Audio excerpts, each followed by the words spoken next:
Hello and welcome to Warhammer Wednesday. This week, a little bit of a change. I'll be talking about orcs. Specifically, I'll be talking to you about the Ork DeffKoptas.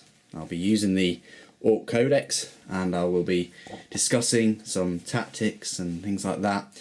I'll also be giving you a bit of a showcase of these recently painted models. It didn't take me too long to complete, and I've been slowly building up my Xenos armies along with my other much larger projects. I think that it's imperative that you have some kind of other army that you build or paint while you're doing kind of your main faction, just as a bit of variety, really. First of all, I'm going to show you the models up close. Hopefully the lighting's okay, and then I'll be talking about their rules and their tactics and things like that. So let's have a little look. Hopefully you can see them. I might just zoom in. You might see the detail. My shadowing's come on, my highlighting's come on. I've discovered some new colours. So I've been using them. Looking at him now through the camera, he does look like he's come out of the factory, and maybe I could do a bit more battle damage and a bit more chipping and a bit more dry brushing of the black in places for grime and things. He is very clean looking, I tell you that. Yeah, if you can hear some kind of breathing in the background, it is the dog. I think the dog is snoring, so. And then this one, gone for like a blue ribbon, blue side for the copter. Gone for red rockets on all of them, just played it safe. But highlighting on the black, highlighting on all the main colours there. They look incredible models, they really do. I wish you could just buy them separately, because even in the Ork Codex, Games Workshop advertises the old metal model. It might even be in fine cast. It'd be a bit of a waste if it is a fine cast model, because it's just terrible. These are way better. I have heard of some news that they are bringing these out in kind of like a let's build it starter box sets and things. I think they are coming out again. So your players out there probably might want to pick up some of these box sets that are coming out. So this one, I've just gone for a yellow ribbon and yellow sides. Do like the tongue and the teeth. There you go, that's the whole point of me having this really excellent camera, for you to see the detail up close. So there we go. I'm very chuffed with them. I don't think they need any more sprucing up or anything like that. I like the teeth on the sides and the front also. I think they're really nice models. I think I've done an okay job. And there you go, that's a bit of the showcase. And now I'll talk to you about the tactics. So these DeffKoptas, they come in at 30 points each, and you can field them in a squad of 5 for 1 fast attack choice. 30 points, what do you get? We get a twin-linked big shooter and a chopper. Special rules, you get Here We Go, Furious Charge, Hit and Run, Mob Rule and Scout. Very decent. You got the weapon skill of 4, ballistic skill 2, strength 3, toughness 5, wounds 2, initiative 2, attacks 2, leadership 7 and save of 4+.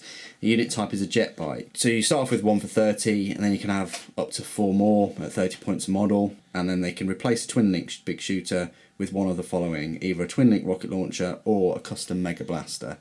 I'd love it if they did re-release these models, but change the front loadout so that you could get twin-link big shooters or custom mega blasters. How I would personally run them, I'll probably run them in 4, no more, no less. 4 is a decent number. It's going to survive. It's not 2 points heavy. It's certainly going to survive better than 3.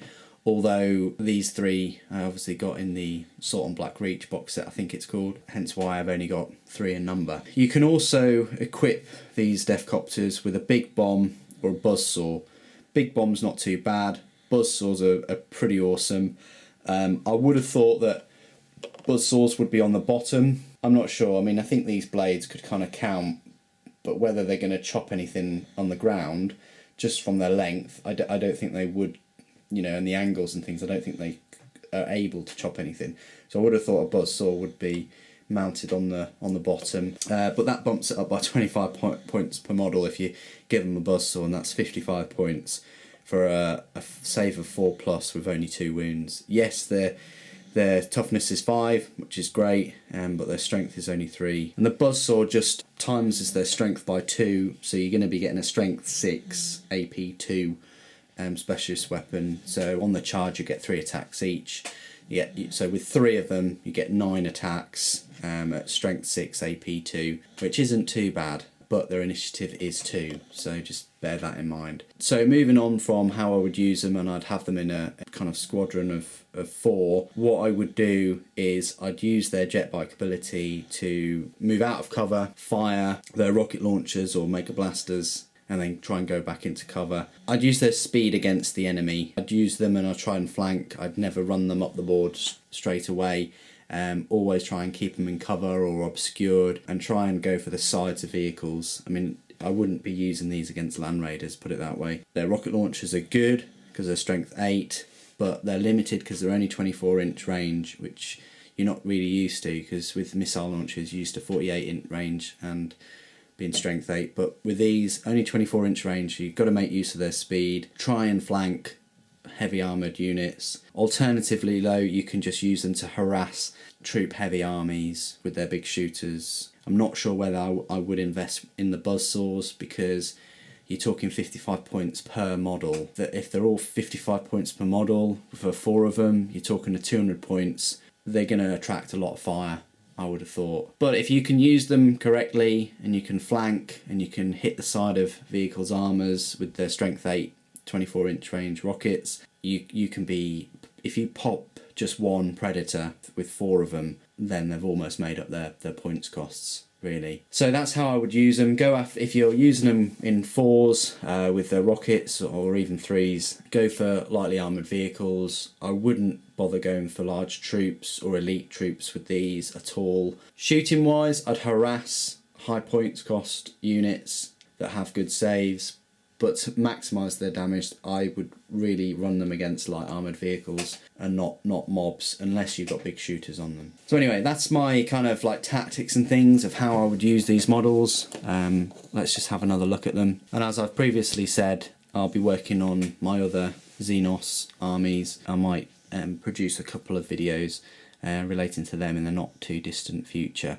I really want to get some Eldar videos out at some point, and maybe some Tyranid videos, but I thought I'd give you a break from Imperial kind of stuff. I've got a lot of Imperial, like Space Marines, Mechanicus, things like that coming up on the channel, so I thought I'd give you a break with this video. Yeah, so I hope you found this video somewhat useful. I'm not sure if you're new to the hobby in the past couple of years, you may never have seen these models even, may never have known that they exist. But they do, and this is what they are, and this is what they can do. If you see them on the battlefield, I wouldn't underestimate them, because they do have the potential of blowing chunks out of your light armour, or even just harassing your units. So thanks ever so much for joining me today. Thank you for watching. Take care.